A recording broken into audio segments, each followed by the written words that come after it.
Hey,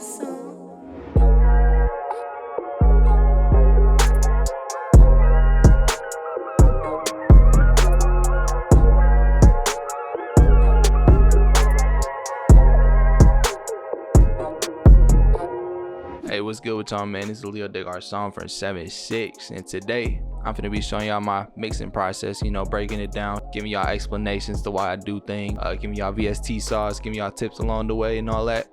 But before we start, a quick little shout out to Dre and the boys from 7-6 for letting me mix this beat for him. And also a quick disclaimer, I'm not a mixing engineer by trade, I'm just a producer, but that is something I want to be eventually. So I have done my research, I have mixed a fair share amount of beats, but at the same time I want y'all to do your own research, find a sound you like, emulate that, build on top of that, be creative. But yeah, with that being said, let's just get to it.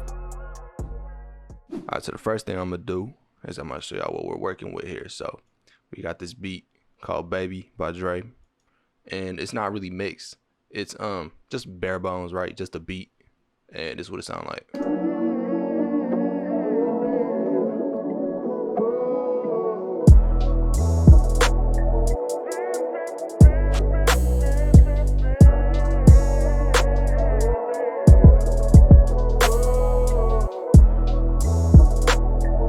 Right, it ain't bad, the mix is bare bones on purpose, of course, right? Dre didn't mix this per se, he just made a beat and send it out. But yeah, nothing special, just a compressor on it, some EQs, love filter, a delay. Yeah, real simple. And this is what your beat could sound like if you did proper mixing.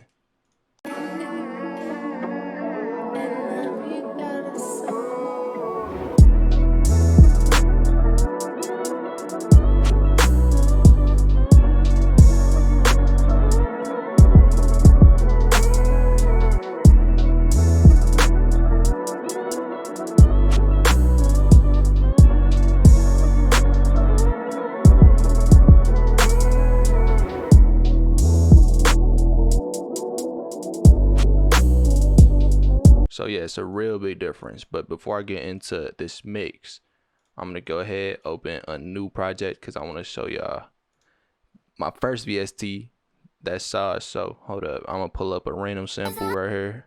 Next, I'm gonna go ahead and route this to mixer track 1, and in mixer track 1, I'm gonna pull up blxst solo, or its full name, Brainwork Solo.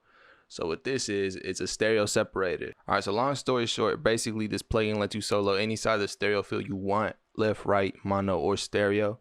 So to help y'all understand, I'm gonna pull up Ozone Imager, and I'm gonna give y'all an example real quick. So when I play it, it's all around the stereo field. You hear sounds in the left, in the right, in the middle.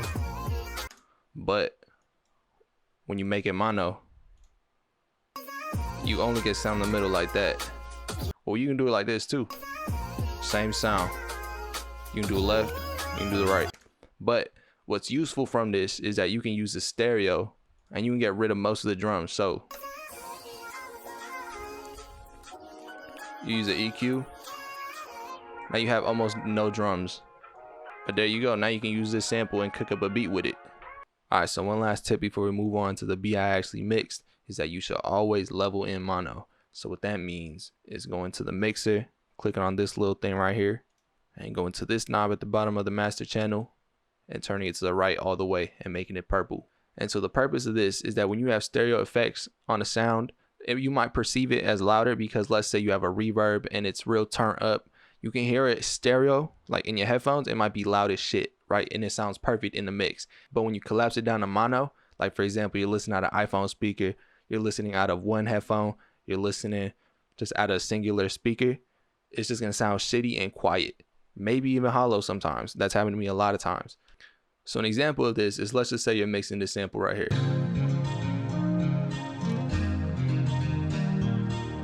right? Just a normal guitar sample, and most people would just go to EQ first, roll the lows, right? Just normal, make space for the 808. And then most people would notice that it's super mono, right? Super dry. And just to prove that, I'll pull up Ozone Imager. Yep, right down the middle. So what most people would do, probably add a reverb or something. So let's just go to Pro R. So now we got a reverb on it, right? And if you have headphones on, you can tell that it's real wide, right? And it's real chorusy. So the issue is that when you collapse it down to mono, super quiet, super hollow. So the fix is that you should always mix in mono. So if you were mixing in mono, you would notice, okay, this preset is pretty ass. Maybe you should switch to another one. This sounds a little better. Maybe you turn on the mix. Now it sounds more full. Now you go ahead and make it stereo again. Now it sounds nice. All right, so now that we got those two things out the way, we can go ahead and talk about the beat I showed y'all earlier. So one thing about mixing is that when you're mixing somebody else's shit, whether it be a beat or a song or just vocals, you want to try to keep it the same as possible while enhancing the sound. So whatever stylistic choice they made, like let's say a low pass on the hook or something, or like a loud reverb or something like that, you want to try to keep it in, but try to make it sound better, if that makes sense. So for example, in the beat that Dre sent me, this is the hook.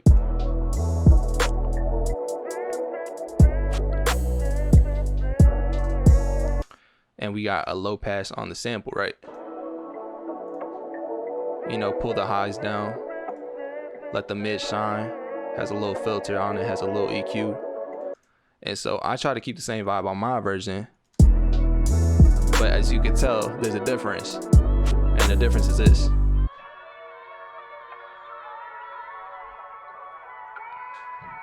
And the reason why I did that is because I wanted to differentiate the verse from the hook. So this would be the hook, right? You got a little brighter sound. And this would be the verse. Big old difference, right? And so instead of actually adding an instrument or any other sound, what you do, you can just pitch up the sound that you already had, and now you can add variation. But the problem is that when you try to do this and you just pitch it up, it sounds really harsh. So to fix this, you can do a variety of things. You can do a bandpass like I did and make it real narrow. Another thing I added was reverb, just to make it more spacious. And then another intricate thing I did was I used pan man. So what this does is it pans it around the stereo field, right? You get left, right, left, right. So you hear it sway left to right. Just to remind y'all, this is what the difference sounds like.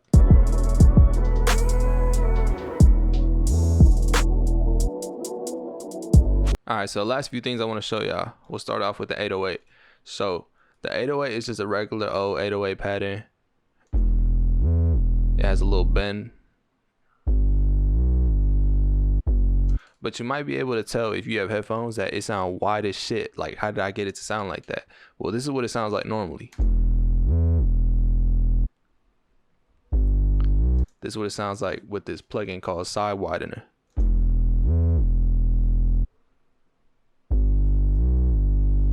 So this is the third VST that I recommend, Side Widener. So as you can tell, it makes any mono sound really fucking stereo. And I think what these type VSTs are called, I think they're called stereoizers. I don't know how to say it, but yeah, it come with 3 different settings. You can make it wide as shit if you want it. You can change the tone. But yeah, highly recommend this. This VST was free when I got it. I don't know if it's free anymore. I don't got the link, so I can't share it with y'all. I'm sorry about that, but it's probably like $15-$20. But if you cop it, it'll seriously be one of your best investments for mixing. So the very last thing I want to show y'all is the hi-hat pattern. So it looks pretty normal, right? The velocities are all kind of funky, right? But that's just for the bounce. But when you go to the panning section, it's all like pan to the left and right.